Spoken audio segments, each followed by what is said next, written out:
कुटकुटी नगर के पास एक बहुत पुराना जंगल था जो भूत प्रेत और चुड़ैलों के लिए जाना जाता था।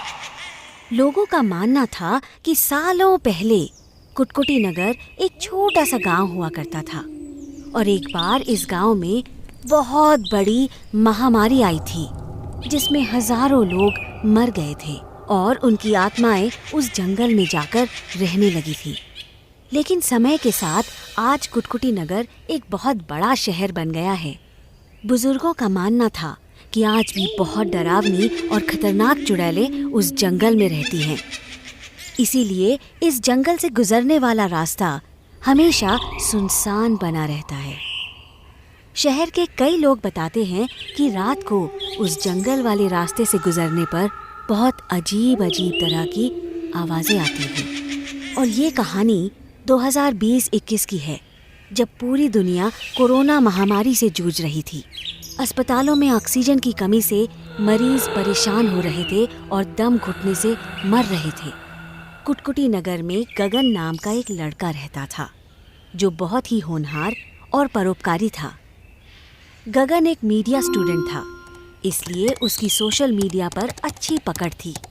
गगन ने सोशल मीडिया के माध्यम से बहुत सारे पिटीशन और आंदोलन शुरू कर दिए। उसने ये मुहिम लोगों के दर्द को सरकार तक पहुंचाने के लिए शुरू की।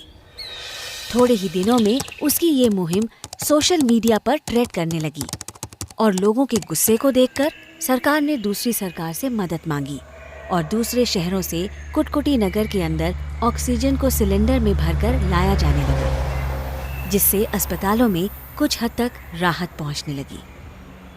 रोज कई बड़े बड़े ट्रक भरकर ऑक्सीजन कुटकुटी नगर में सप्लाई की जाने लगी। पर थोड़े ही दिनों बाद लगातार मरीज बढ़ने से सभी अस्पताल फुल हो गए और अस्पतालों में बेड कम पड़ने लगे।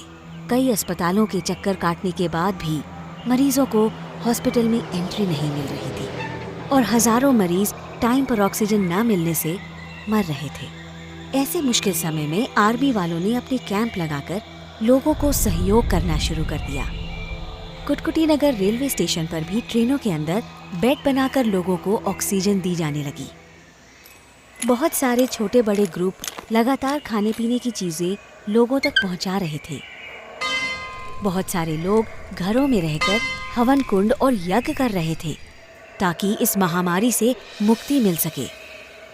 बिगड़ते हालात देखकर गगन के दिमाग में एक आइडिया आता है और वह कुटकुटी नगर के जाने माने डॉक्टरों के पास जाता है और उनसे कहता है, इस समय सारे हॉस्पिटल भर चुके हैं और रोज लगातार नए मरीज आ रहे हैं। मेरे पास इसका एक उपाय है। क्यों ना हम लोग ऑक्सीजन सिलेंडर और सारी दवाइयाँ लोगों के घरों तक पहुँचाएं, जिससे लोग अपने ही घर में आइसोलेट रहकर ठीक हो सकते हैं। सभी डॉक्टरों को उसका आइडिया बहुत अच्छा लगता है और वे लोग इस पर काम करना शुरू कर देते हैं। गगन अपने सोशल मीडिया अकाउंट पर एक ग्रुप बनाता है जिसमें धीरे धीरे शहर के बहुत सारे लोग जुड़ जाते हैं और एक पूरी टीम तैयार हो जाती है। इस ग्रुप में सभी मेंबर लोगों की बहुत मदद करते हैं और घर बैठे बैठे ही जरूरतमंदों को सही इन्फॉर्मेशन और सारी चीज उपलब्ध कराते हैं। दूसरे शहरों से लगातार ऑक्सीजन के टैंक कुटकुटी नगर में सप्लाई हो रहे थे। एक दिन एक ट्रक ऑक्सीजन लेकर कुटकुटी नगर सिविल हॉस्पिटल पहुंचता है, लेकिन जैसे ही वहां का स्टाफ उस टैंक को ओपन करते हैं, वे टैंक खाली था। सभी लोग उस ट्रक ड्राइवर को भला बुरा कहते हैं। सभी लोगों को लगता है कि ड्राइवर की गलती की वजह से टैंकर लीक हो गया होगा, जिससे सारी ऑक्सीजन बाहर निकल गई। वह ट्रक ड्राइवर भी बहुत परेशान था। उसे समझ नहीं आ रहा था कि आखिर टैंक में से सारी ऑक्सीजन कैसे बाहर निकल गई। ये बात गगन को पता चलती है। गगन हर समस्या को ठंडे दिमाग से सोचता है और वो सबसे पहले ट्रक ड्राइवर को फोन लगाता है और उससे कहता है, मुझे सच सच बताओ, क्या तुमसे कोई गलती हुई या फिर ऑक्सीजन अपने आप लीक हो गई? कहीं तुमने लालच में आकर ऑक्सीजन इधर उधर तो नहीं कर दी?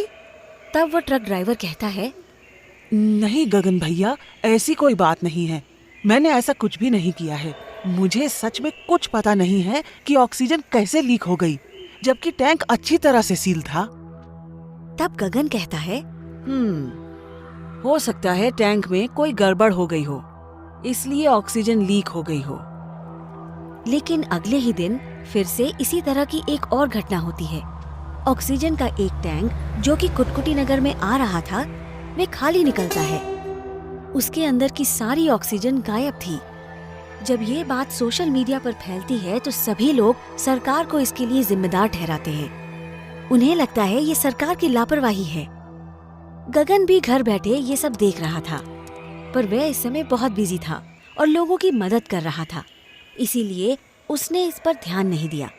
लेकिन उस दिन के बाद एक के बाद एक कई ऑक्सीजन के टैंकरों से ऑक्सीजन गायब होने लगी। पुलिस जांच के लिए उस दूसरे शहर में जाती है जहां से ये ऑक्सीजन आ रही थी, पर वहां सब कुछ ठीक था। किसी को कुछ समझ नहीं आ रहा था कि ऑक्सीजन के टैंकरों में से ऑक्सीजन कहाँ गायब हो रही है। ये बात गगन को पता चलती है तो गगन अपने मन में कहता है, जरूर कुछ गड़बड़ है, मुझे खुद जाकर देखना होगा। गगन सबसे पहले दूसरे शहर से कुटकुटी नगर तक आने वाले रास्ते का एक मैप बनाता है, जिस रास्ते से सभी ट्रक आते हैं। रास्ते के बीच में एक जंगल पड़ता है।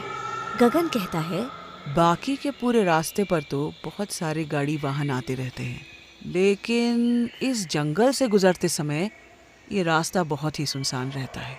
हो न हो जो भी गड़बड़ हो रही है इसी जंगल में हो रही है। गगन अगले दिन उस जंगल में पहुंचता है और छुपकर ऑक्सीजन के टैंकर ला रहे ट्रक का इंतजार करता है।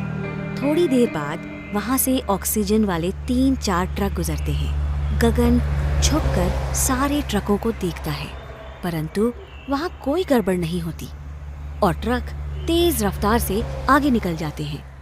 गगन पीछे से अपनी बाइक पर उन ट्रकों का पीछा करते हुए अपने शहर तक आता है और जब वे ऑक्सीजन के टैंकर ओपन होते हैं तो वहां पर सब सही सलामत था।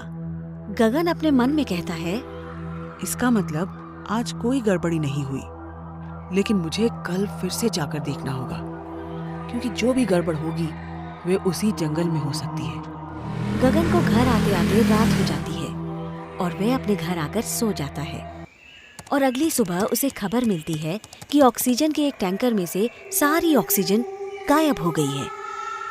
वह अपने मन में सोचता है, मुझे ऑक्सीजन लाने वाले टैंकर का पूरे रास्ते में पीछा करना होगा, तभी पता चल सकता है कि गड़बड़ कहाँ हो रही है। और गगन तैयार होकर अपनी बाइक से निकल पड़ता है।